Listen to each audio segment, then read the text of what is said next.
And it's a bit of a BloomFest tradition. It's called Confessions Live. And we take all of the confessions that you guys have put into our Booth of Truth from today, and it's been curated into themes. So we've got real life themes. This is what's going on for you. And our great panel are going to debate and discuss how we can move forward. So I would love to invite Kemp, who is just getting mic'd up, but is a long-time Bloom pal. And she is now the managing editor of Bite at Creative Brief.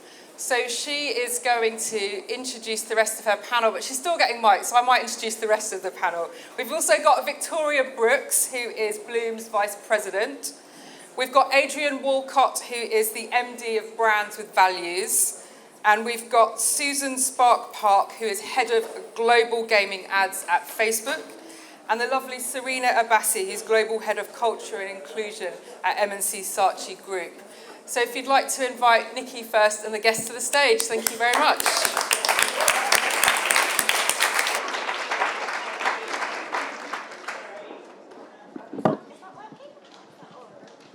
Working? Yeah, great. Sorry, the universal problem of dress is not designed for microphones. Thank you. So just as the panel are coming up on the stage, I might go through some of the themes from the Booth of Truth. And for people who don't know about the Booth of Truth, the Booth of Truth is kind of a Bloom invention that's really brought real voices in the industry to the forefront. And we heard from the brilliant Time 2 campaign earlier. And actually, one of the real driving forces in Time 2 was some of the stories that have come out on the Booth of Truth. So what I'm going to do is I'm just going to run through just a few of these, and then I'm going to discuss them with our brilliant panel, who can have a seat and get a drink of water. So we've grouped these around themes. So I'm going to start with mental health.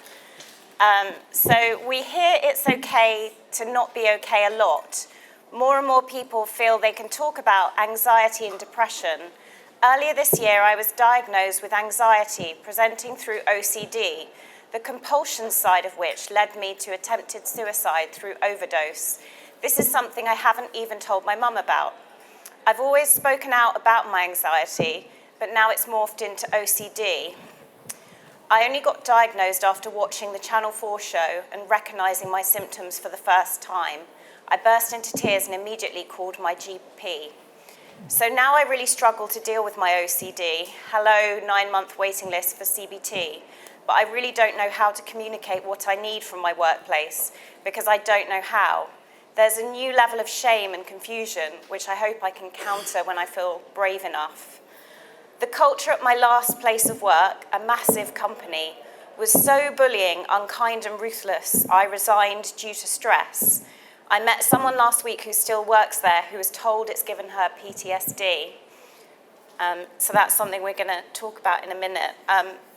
Intersectionality really brought to life at the beginning of the day by the amazing Lady Phil. And we've got some really interesting issues around this space.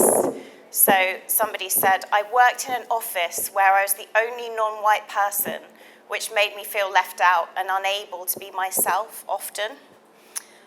I was turned down for a job because I was white and a male, and the business already had very much white male heavy. Is this okay? So we've got this sort of counterbalance, and then this one here, I'm still working with white, male, middle-class creatives. They're making ads and influencing society. We really need to mix it up. And then a theme that's come out here, which is something that's kind of a real unspoken taboo. I'm from the Madeleine Albright School of Feminism, so I think there's a special place in hell for these women not supporting other women. So this is a comment here. I'm ashamed to admit that I take more offence when a woman doesn't support me versus a man in the office, so we're going to get into that. And then a lot of the themes that we've heard about earlier in the day around pregnancy and parenthood. And I have to say, I was kind of pleased to see more men experiencing challenges with fatherhood. Not that I was pleased that they're having challenges with fatherhood, but you can see these kind of shared pain points, which kind of initiatives like the exchange are really driven. And also in the context of more agencies in our industry publishing their maternity and paternity benefits, there's a really interesting point here. Poor maternity leave offering from agencies means genuinely having to consider if having children is feasible. Where's the industry standard? It stops women getting a real choice in our own future. And then just finally, we've got issues around workplace bullying and sexual harassment. So we heard earlier from Time 2 that sexual harassment is not a historical issue. You know, the figures are pretty stark. And we've got things here like, you know, when a senior leader asked me as an intern to come back to his hotel room, how is it supposed to make women feel when men can get in trouble for bad behavior, yet keep a senior role in the industry? So I'm worried that's going to fall down. Oh. There we go. So I'm now going to turn over to the panel to dive into some of those meaty issues.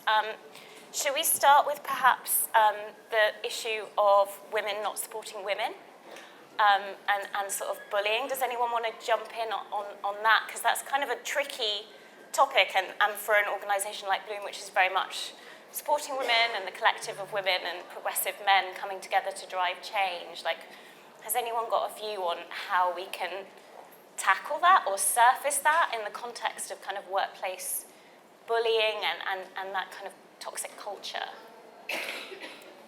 Well, I would, hello everybody. I would start with the fact of the matter is that, well, looking at US statistics, I was quoting this earlier, 41% of women aged 25 to 44 are single and women. So the idea of that there can only be one woman at the top, I think that is no longer the case. So there's no excuse for us not to support each other. And maybe in certain cases you don't have the time or bandwidth to do it at that time, and you should be able to explain to why you cannot.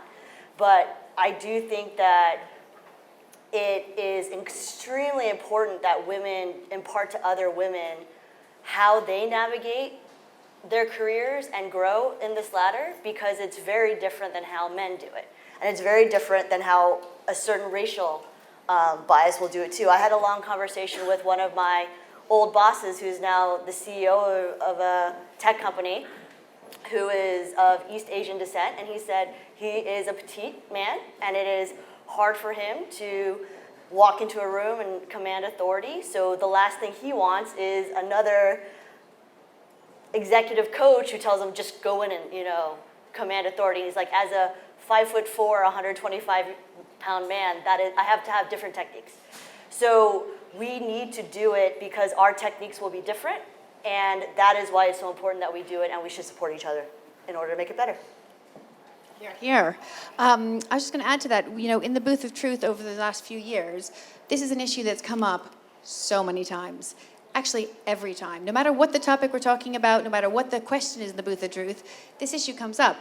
And it's something that we've really grappled with at Bloom, because as a supportive women's organization, it's something you don't really want to encourage is a discussion about, the bitch in the boardroom. You want to avoid that as much as possible, and you want to talk about the positive traits of women in business. But I think the reality is that power is power and humans are humans.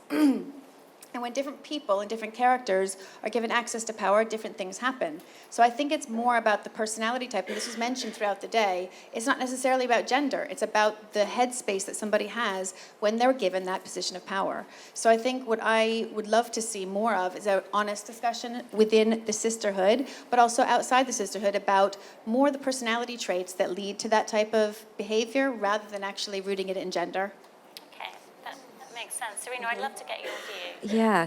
Can I just ask, is this board annoying people? The people that are there? Should we move it? Because I feel like half of the room can't see. Sorry. Sorry. Yeah. Good point. Should I put it on the floor? There we go. There we go. Oops. Oh, right there. There we go. Ooh. It's a bit wonky. Sorry, thanks. No. Decor. I just was really conscious. I was just like, I could see a few heads twisted. Yeah, so I really would actually just love to unpack that a little bit more. Like, why are women mean to each other? And does it always revert back to the patriarchy? Is it like the male gaze? Is it competing for the male gaze? I think that's probably kind of baked into it to a degree, not in its entirety, but I completely agree. I think it is also just personality types. And also women should be given the opportunity to be absolute bitches if they want to. If if they want to be that, they should be that. Why is that only afforded to men? Adrian? In some ways, it's a question. It's a question. It's a question. Male on the panel. Well, I can tell you why men do that, because I've got the answer on that. No, and I sit in the intersection as well, so there's a lot of challenges with me personally, which I don't think we need to air all of it this afternoon. But I just wonder, actually, whether some of these behaviours in the boardroom and in some of the companies that we work with the women on women thing or the men on men is more systemic of the cultures that these organisations are generating. So if you've got this kind of champion type go fight win culture at any cost, then I think it creates a framework, whether you are a male or a female, to operate in such a way where actually you're just being bitchy with each other to get to the top. And I just wonder whether the challenges as leaders of organisations is to find ways to create different cultures where we reward different things, like thinking of others, and just more sort of deeper ways of trying to create a framework for a nicer place to work. I think if you can start to create that sort of environment, then it could be potentially, start to be a bit of a silver bullet for the challenge that both women and men have. And that really draws into the conversation surrounding mental health. And there was a lot of quite, really, really brave, honest descriptions throughout the day. We had Gemma Greaves from the Marketing Society do an amazing fishbowl, and people really stepping up to share. But then you've got this fundamental tension in a targets-driven, client-driven environment. Like, I suppose it's the million-dollar question, but how do you create a culture that really supports people's mental health when a lot of people in this room will be working to very tight targets? They'll be working on pitches that are incredibly demanding. How do you get that balance right? I know it's a big question, but I mean, who has a solution for me, please? Well, I suppose it's about businesses valuing their people over the clients, which is difficult because you won't have the people without the clients. But I think it is about taking some of that power back from the clients, I think. I think part of it is that. That's why people work ridiculous hours. Yeah, that's a really good point. The way I like to think about it also, I think that's a good point, is to make sure you set clear boundaries in terms of what work-life balance is and reflect that. But we all kind of work in stages as well. And I think that you should allow yourself time to, if you just came off of a big project, maybe you do need to be assigned to a less strenuous project. And we actually have a training for managers at Facebook, the company I work at, talking about managing for inclusion and how your instinct always, when you're staffing a very important project, is to pull in your A guy. And your A guy will be this person you staff on. However, when you do that, you'll burn out your A guy, and then your B, C, D people will never be able to get the opportunity to become the A player. So how can you think about your team dynamic and how your team may not burn out if you kind of move these projects around, and how can you manage more effectively within a culture, and how can you, as you said, from a cultural perspective, reward in certain ways for when you do the really high highs, but maybe give your person a break when they came off a really high and say, okay, you nailed it. Maybe we'll give you this for a little bit, so for the next huge client pitch or the next time you want to go up for director, you'll actually have the energy to do it versus keeping you burning the candle at both ends.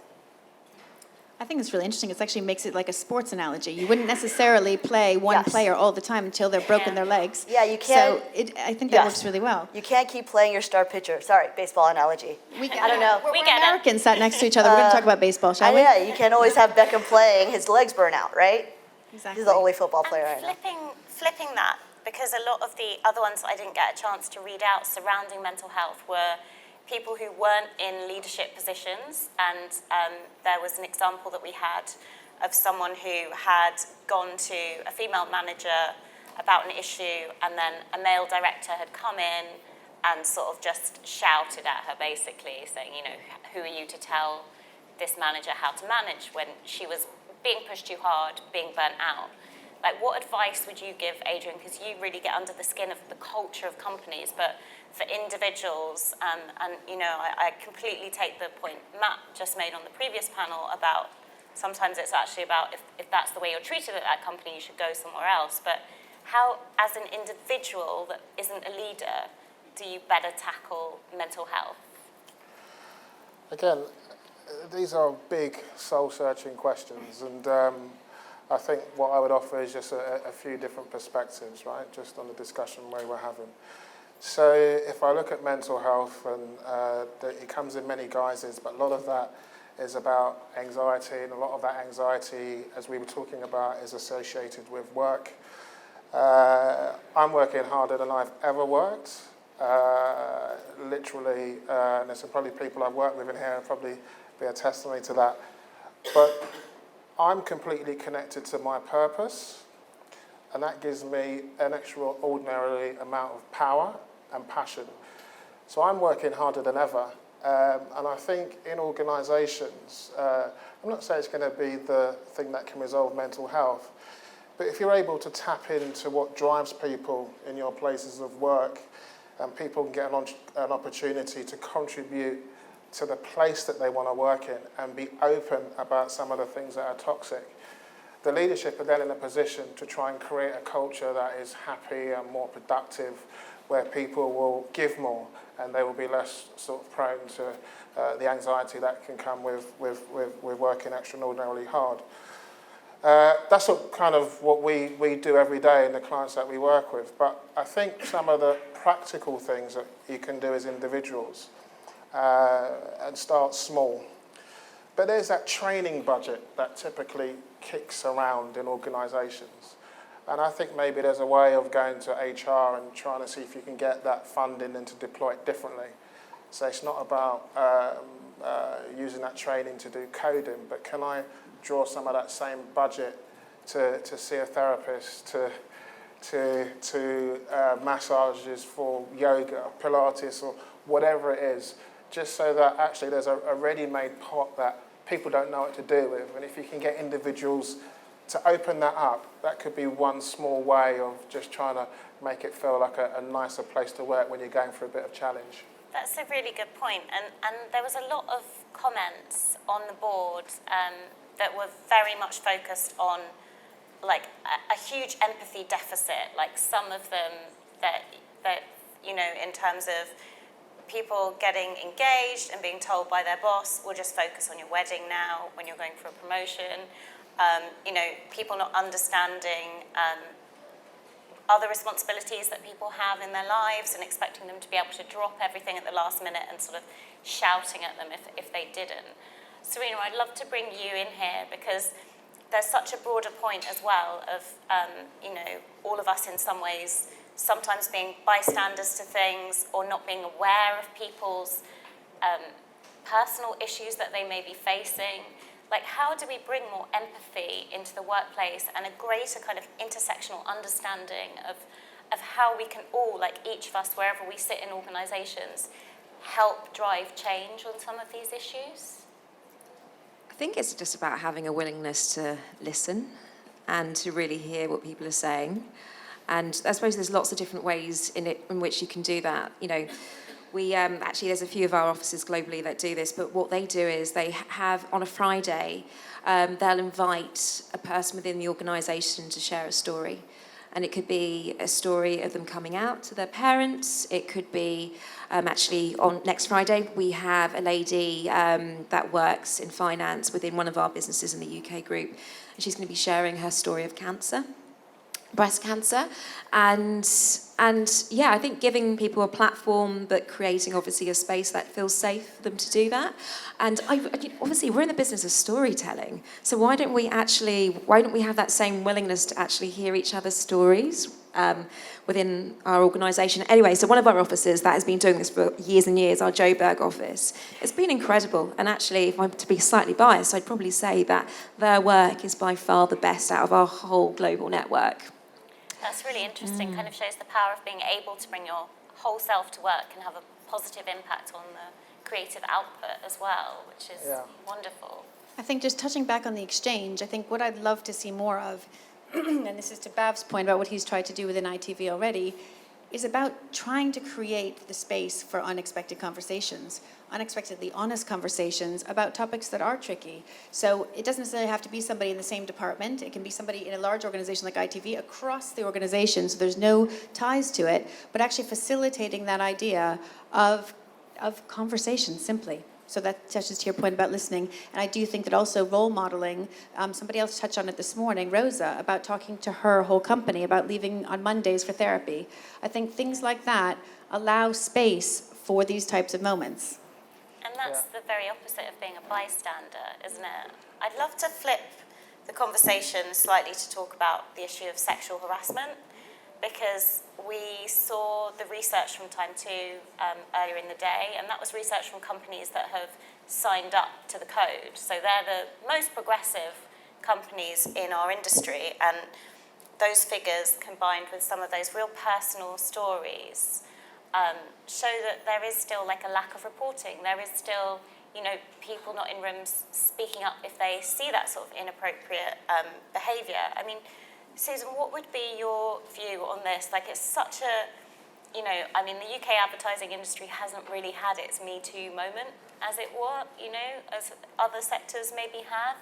What would be your advice to sort of people struggling with how to deal with this issue, or facing sexual harassment, or not feeling able to speak up? So it's actually very interesting because I love what Sereena and Victoria and Adrian are talking about creating these cultures of openness, because quite recently at a company, I heard about a sexual harassment issue, and honestly, what really helped destigmatize all of it was the woman did come forward and tell her story, and people listened to it. And what was amazing about that is that, one, she was able to destigmatize what happened because she was able to basically give women advice on how she was able to successfully combat a very senior leader, which basically relied a lot on having a really good paper trail, bringing in your allies, making sure you had strong character witnesses, which was a very efficient toolkit of how you can address it. And second, I think too often when it comes to these sexual harassment issues, even if, thankfully, the guy gets fired, the woman or the man or the perpetrator or whoever gets fired. Good save. I thought that was actually deliberate. Yeah, sorry. I wish I was that good. We do not hear the story enough, so then it could get fluffed over, so the guy could be like to his mates and get another job and be like, oh, she was just overreacting because we were out for a jolly. When really, if you could hear what these individuals are actually doing to victimize people, they should never get another job. And I think we really need to destigmatize speaking out and being very frank about this. And the woman who did, I'm so proud of her. I think every one of us are so happy that she did it, because now we know the real story and the extent that it went to, and now hopefully he will no longer get a very senior position and be able to do this again. So I think that's how we can start. It's interesting because just about a year ago now, I was approached by a group of women who I worked with almost 18 years ago, and they said, Victoria, we know that you were one of us. We know that you were, shall we say, victim of this particular predator within the company, and we'd all like to come forward about it together. And it was a really hard decision for me to think about what I should do at this stage in my career, because I was in a very vulnerable position as a freelancer where I'm totally dependent on my income flow being all my industry relationships. And I had to think about, it's 18 years ago. Yes, it was not good, but is he still that person? Probably. Is he in a position of power right now? Not really. And I kind of had to go through this whole process, and I feel guilty sitting here running an organization like this and saying I didn't come forward. And I think I wanted to say it today. I don't really talk about it much because I feel like it's something that is real. It's the real things we grapple with about our income flow, our ability to work again, our reputation. If you are somebody who runs a women's organization like this and then you go whistleblowing, then you get it could be hard. So I just wanted to bring that out as kind of a reality check on, as much as I'd love to be that woman, Spark, in your organization. The guilt shouldn't sit with you, though. It should be the person who put you in that position. The guilt sits with him, not with you. Sure, but for the womanhood, you'd hope that, anyway. But it's that double burden of there's a load of people that would have been witnesses to that or would have not said anything in senior leadership positions, in HR departments. That burden is not yours alone. That's true. Thank you. Yeah, We've all been there. No, I was just going to say something. What was I? There was two things. One is the fishbowl form, so something practical. So I think you guys experienced the famous Gemma Greaves fishbowl format earlier on. And I had the privilege of running one of those at Facebook with Gemma a couple of years ago, and I've been running quite a few. I've stolen the format with pride, and because I went to a mental health day, one that she ran a couple of years ago, and it was the very first time in all my career that I've been to anything that literally was like, I felt like I had cold water thrown on me when I was hearing some of the challenges that people are facing in mental health, and I actually felt it created a safe space to talk about some of the challenges around BAME. So for BAME 2020, I stole it with pride, and we run sessions which are safe spaces. And I say that because I'd encourage you all to steal it with pride. Because actually, I think creating those spaces, even if they're 20 minutes in your organisations, offer the opportunity for people to start sharing some of their stories which they may not otherwise share. Because I don't know what happened today, but the very first one I went to, it's Marketing Society Senior Leadership. There was 50% of the room were in tears and sharing stories. Right, okay. And I think to do that locally, I think within your organisations, might be a nice platform to sort of change the narrative. And then the other thing I was going to say, actually, just very quickly, is around we need more men in this room, because I came last year, and I was lucky you guys invited me back, thank you. But it was the very first time, so maybe I'm sitting in a bunker somewhere out of touch, but I experienced some of the things on the confessions around sexual harassment, what women are going through, and I had no idea. So maybe it's me, but I had no idea. Granted, I spent 4 years on the agency side and 15 years client side, so maybe it's different in the client, but I had no idea that women were experiencing such things in the agency. So you need more guys here, in the agencies, in the room, to hear this. I just wanted to say on sexual harassment, I think the stakes are really, really high unless you are senior leadership. And I think if you're not senior leadership, and it is, say, someone that is of senior leadership, it's awful. But you have to be really strategic. And you need to find out who your web of influence, we spoke about web of influences on a previous panel a few weeks ago, so you just need to figure out who your web of influence is, and you just need to make sure that you have your back covered, because actually there is a very likeliness, it's really likely that you will and may get dismissed because of it, and it's completely unethical and it's completely not your fault, but it's just the people that hold the power. Those people are in positions of power because of the relationships that they have, And those positions of power will most definitely, and though they should not, they will influence HR. And it's disgusting, and I think we actually maybe just collectively need to create something for our industry, because it happens far too often and it's gross. Yeah, it's a really good but difficult point. Does anyone have any questions or anything they'd like to share? There's one just over there. Thank you. Hello, I'm sorry, it's not really a question, but it was just to the person who wrote in about the OCD stuff. I mentioned earlier, but I suffer with OCD as well, and pure O, which is the same. I just wanted to say that if you are still here, then please come and have a chat to me, because I can talk to you, and also please seek help from organisations like NABS and things like that, and even just, you've made the first step here clearly by talking about it and raising that subject and kind of writing it down. So that's great that you've done that, and also perhaps you could speak to a close friend or even your family. I know it's really hard to do, but I just wanted to say that please come and chat to me, or come and chat to someone from NABS, someone who can help you. Thank you for that. It's a really good point.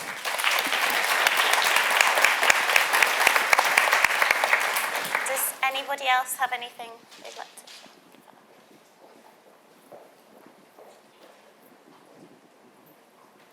Hi, just a very quick one, because also not a question, but I work at NABS, and the comment was about the NHS waiting list and how sometimes it can take months.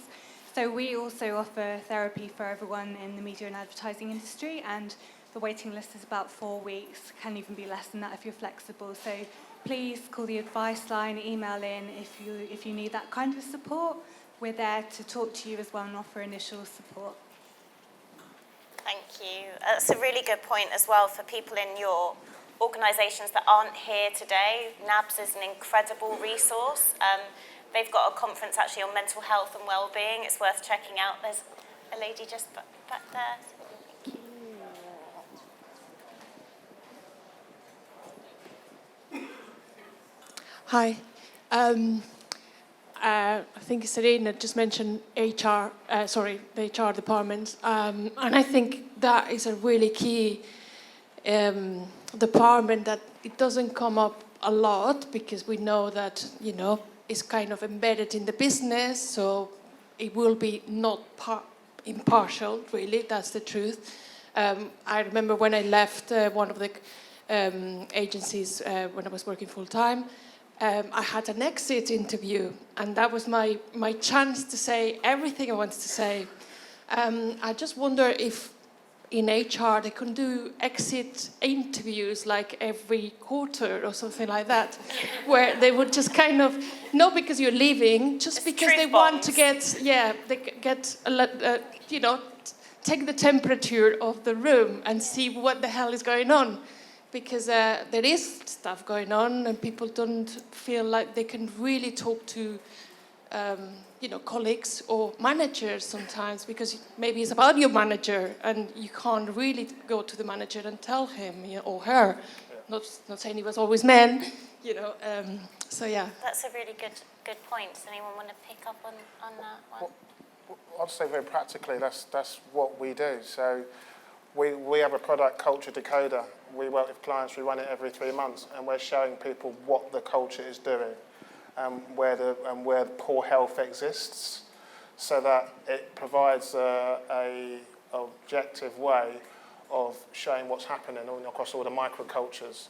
So you can then think about what the solutions might be, and then once the solutions are chosen, it's about keeping it honest by dipping regularly to see how the culture's doing. Because I guess my challenge with this, and with everything in the culture space, everybody talks in the middle about all the various risk management things, be it unconscious bias creating for inclusion, or this for well, but actually a lot of people cannot hand on heart say what their culture looks like right now.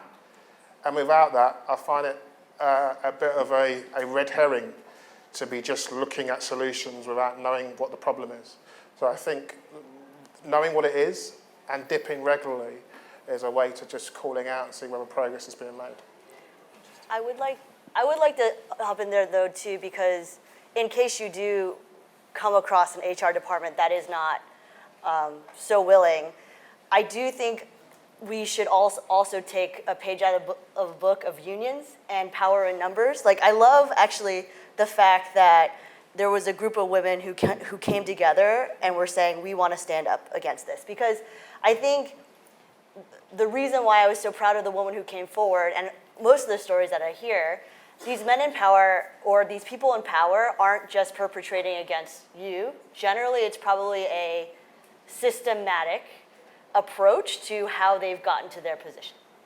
So if you can find positions of safety, whether it's not your official HR department, but if perhaps something inappropriate has happened to you, maybe something else has happened to someone else on your floor, someone else on your team, could you have that frank conversation with someone that you work with and see if you could at least confide in each other, so at least then you have an ally, then when you go, you never have to be alone with him, or some practical things, and then if there are enough of you, HR can't ignore you. That's the fact of it. I think we put too much on HR to go find these things out and be our investigators, but what they really are is a aggregator of reports of incidents. And having that all together, I hope will empower you to do so, because I do think the time is now to start banding more together and bringing these stories to light. Otherwise, these perpetrators will basically get quietly let go from their companies and just find a very senior position somewhere else. It's happened at most of the companies I work with. Like, if the people aren't public about it, they just go on to another company and get a very senior thing. And I think Sereena is entirely right that it just perpetuates. So let's just try to figure out maybe smaller steps if we can. Have we got HR people in the room? Shiv is here. Yeah, Shiv is basically the opposite of all of that. Because I think that HR is a tough gig. I agree. I think it's a really tough gig. I think HR needs to be a board position. I think HR needs to move away from sort of tactical stuff and moving up and being strategic. And I think it's a tough challenge trying to navigate them navigating the boardroom. So I think so in the context of the conversations we're having, I think it's a tough one. And I think the last point, I have a worry about, just call it out, just call it out. I call it out now because I'm 45. And I spent 20 years in the system or working, and I've got my own gig. But 20 years ago, I wouldn't have called out the microaggressions that I experienced in different places. And I think it's a tough sell to say to people to call it out, because there's a Maslow hierarchy of needs to this. We're working in places for all sorts of means and ends. And I think it's a tough challenge to ask people to call it out. So there's a caution around that. Listen, I agree. I know it's not the reality of the situation a lot of times. I have actually been a victim of harassment, and I didn't do it because I would have gotten kicked out of the military and a lot of other things just because of that. However, I look at like the walkout at Google for sexual harassment. I think that if something can happen at Google with probably one of the most progressive HR departments, with Laszlo Block, the chief people officer, like he had a seat at the table with extremely senior folks, and one of the most HR advanced systems, and that is still happening at a company like Google. We must do something. And even if it's like straight up at some companies, even if it's me, I make as many women friends as I can at a party, and I'm like, let's just stay away from that guy.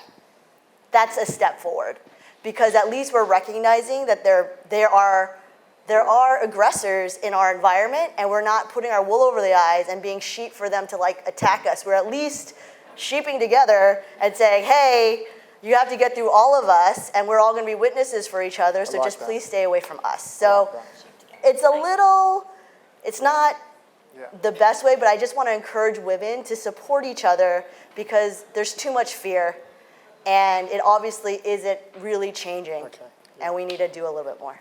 Thank you. I think I'm really sorry, but Sorry. we're at time. But that supportive message is absolutely the perfect one to end on. And I think the Booth of Truth always brings up some uncomfortable things. But I think that we've seen today as well, kind of almost not just call out culture, but people sort of stepping up, like Caroline earlier, talking about her struggles with postnatal depression to ensure other people can thrive, which is incredibly powerful. So thank you so much, everyone, for such an honest conversation.